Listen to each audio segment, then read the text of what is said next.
Bom dia, pessoal. Dando então continuidade à aula 1, tá? Primeiro bimestre, ainda primeira etapa. A gente vai agora ver essa questão 3, que diz o seguinte: dois amigos, A e B, disputam um jogo. Vence quem ganhar 2 partidas seguidas ou 3 partidas em qualquer ordem. Qual é o total de desdobramentos possíveis desse jogo? Bom, já dizia a vocês o seguinte: a análise combinatória é um assunto que requer, muitas vezes, que você primeiro interprete a questão para que você obtenha um sucesso na solução dela.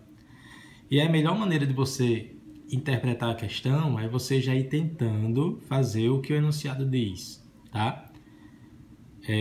Depois eu vou formalizar isso na próxima aula, mas o primeiro passo básico para resolver questões de análise combinatória é você ter atitude. E ter atitude nesse caso é você realmente buscar interpretar, escrevendo alguma coisa, fazendo algum rascunho.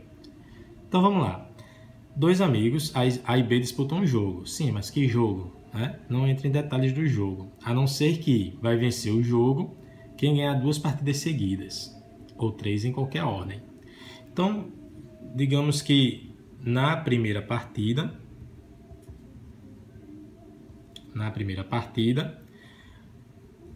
vença o jogador A ou o jogador B, tá? E aí o jogo ainda não acaba, porque ou venceu o jogador A ou venceu o jogador B, tá? Foram duas as possibilidades aqui. Isso, segundo o enunciado, vai forçar uma segunda partida. E aí, na segunda partida, de novo, nós teremos 2 possibilidades de resultado. Vai vencer o jogador A ou o jogador B. No entanto, se o jogador A venceu a primeira e a segunda partida, então ele venceu 2 partidas seguidas e aí o jogo acaba. Eu vou circular aqui indicando que essa parte acabou, tá? Mas se o A venceu a primeira e o B venceu a segunda, então o jogo prossegue para uma terceira partida. E aí na terceira partida, de novo, as chances são iguais de que vença o jogo, o jogador A ou o jogador B. Se o jogador B vencer a terceira partida e ele já venceu a segunda, ele venceu 2 partidas seguidas, então o jogo acaba. Mas se o A venceu, então o jogo continua, forçando aqui uma quarta partida. Novamente, na quarta partida, a gente vai ter as opções de resultado. Vai vencer o jogador A ou o jogador B. Se vencer o jogador A, o jogo acaba, porque o A venceu 2 partidas seguidas e mais. O A venceu 3 partidas em qualquer ordem, porque A venceu a primeira, a terceira e a quarta. Então o jogo acaba. Mas se na quarta partida o jogador B vence, então a gente vai ter A vencendo a primeira, B a segunda, A terceira e B a quarta. O jogo está 2-2. Ninguém venceu 3 partidas seguidas, ninguém venceu 2 partidas seguidas, ninguém venceu 3 partidas em qualquer ordem. Então a gente vai para a quinta partida. E aí vamos concluir que vai ser a última. Porque na quinta partida vai dar A ou B. Se der B, o jogo acaba porque venceu 2 seguidas. E também é verdade, venceu 3 em qualquer ordem. Venceu a segunda, a quarta e a quinta. E se der A, o jogo acaba, porque A venceu a primeira, a terceira e a quinta.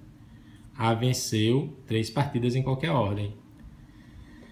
O mesmo raciocínio se aplica a esse outro ramo do que nós chamamos de árvore de possibilidades. Tá? Aqui o jogo acaba porque B venceu 2 seguidas. Aqui o jogo acaba porque A venceu 2 seguidas. Agora o jogo acabaria porque B venceu 2 seguidas. Além disso, teria vencido 3 em qualquer ordem. E aqui o jogo acaba porque A venceu 2 seguidas, ou B venceu 3 em qualquer ordem. Venceu a primeira, a terceira e a quinta. Ok? Então, qual é o total de desdobramentos possíveis deste jogo? A gente pode contar aqui que são 10 desdobramentos. Resposta: 10 desdobramentos. Eu vou aproveitar e vou listar todos os 10, até para reforçar o entendimento aqui da árvore de possibilidades. Tá? Então, são elas, ó. A, deixa eu escrever aqui que vou listar. Então, A seria aqui, ó. A venceu a primeira e a segunda. A, B, B. A venceu a primeira, B a segunda e B a terceira. A, B, A. A, B, A. Ou ainda, A, B, A, B, B. A, B, A, B, B. E nesse primeiro ramo, a gente ainda, nessa parte superior aqui, a gente tem A, B, A, B, A. A, B, A, B, A. Agora, esse ramo aqui de baixo vai ter o BB, vai ter o BAA. Note que é semelhante à de cima. Eu estou trocando A por B e B por A, tá? Então, aqui vai ficar BA, BB. Trocando aqui A por B e B por A. A por B e B por A. Então, a gente vai ter o BA, BAA. BA, BAA, A, né? E a última que é BAB, AB. Então, um total de 10, tá? 10 desdobramentos possíveis. E vamos terminar essa primeira aula com essa questão 4, que trata do código Morse. O código Morse tem 2 letras. Em aspas aqui, porque não são as letras do alfabeto, tá? As letras do código Morse são ponto e traço. E as palavras desse código têm de 1 a 4 letras. Essa parte aqui vai ser fundamental para que a gente resolva essa questão, tá? Esse entendimento aqui, ó. Que as palavras do código Morse são formadas por uma letra, ou por 2 letras, ou por 3 letras, ou por 4 letras. E aí, quantas são as palavras possíveis de serem representadas com esse código? Tá? Então, segundo o enunciado,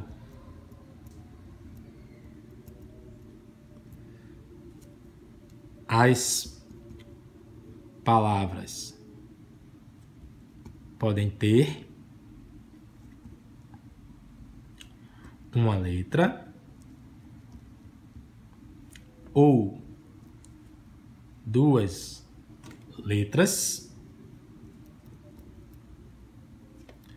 ou 3 letras, ou ainda 4 letras. E aí a gente vai analisar cada um desses casos. No primeiro caso, se a palavra tem uma letra, a gente vai ver que são somente 2 possibilidades, ou é ponto ou é traço, 2 possibilidades, tá? Vou listar aqui elas: ponto ou traço. Veja que o ponto é uma letra, mas ele também pode ser encarado como uma palavra que tem uma única letra, certo? Então aqui são 2 palavras, cada uma com uma única letra. Bom, continuando então, palavras com 2 letras. A gente vai concluir que são 4, vou listar todas elas, ó. Ponto e ponto é uma palavra. Ponto e traço é outra palavra. Traço e ponto é a terceira. Ou ainda, traço e traço são 4 as palavras com 2 letras. Com 3 letras, poderia de novo listar todas elas, mas a gente já vai fazer aqui uma outra maneira de resolução, tá? que seria a seguinte, ó, eu vou colocar aqui o espaço destinado à primeira letra, o espaço destinado à segunda e o espaço destinado à terceira letra. Essas palavras são formadas com 3 letras, então 3 espaços. Acompanhe meu raciocínio. Para preencher o primeiro espaço dessa palavra, eu tenho quantas possibilidades?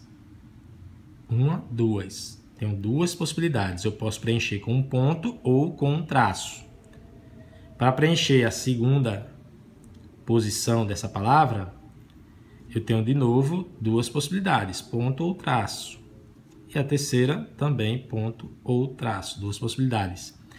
Note que a palavra é formada pela primeira letra e pela segunda letra e pela terceira letra. Ou seja, a gente precisa multiplicar esses resultados, já que o I é o conectivo do princípio multiplicativo, como a gente viu no começo dessa aula, tá? Então a gente chega ao resultado de 8, tá? Então são 8 palavras com 3 letras. Eu vou listar rapidamente, você pode, se preferir, dar uma pausazinha e, enfim, tentar fazer isso e ver se você também acerta fazer essa listagem, tá? Então aqui eu tenho ponto, traço e ponto. Tem aqui traço, ponto e ponto.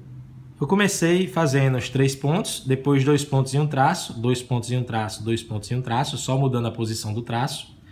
E agora eu vou inverter e fazer 2 traços e um ponto, e vou mudar a posição do ponto. 2 traços e um ponto. 2 traços e um ponto. E por último, 3 traços. Então aí estão todas as 8 possibilidades, certo? Para finalizar aqui o quarto caso, dessa vez eu não vou listar todos eles, tá? Já vou colocar aqui que é 16. E por que é 16? Pelo mesmo raciocínio usado no terceiro caso, eu tenho aqui os 4 espaços reservados a cada letra dessa palavra aqui no código Morse. E cada um desses espaços eu vou completar eu vou preencher com 2 possibilidades. Ponto ou traço, ponto ou traço, ponto ou traço, ponto ou traço. Multiplicando, a gente chega ao 16, tá? Como aqui a gente vai ter palavras com uma letra, ou com 2, ou com 3, ou com 4, então preciso somar, tá, os resultados obtidos nesses 4 casos. Então, 2 mais 4, mais 8, mais 16, o que totaliza 30. Bem, gente, com isso a gente encerra essa primeira videoaula aí. Qualquer dúvida, por favor, poste nos comentários e até a próxima aula.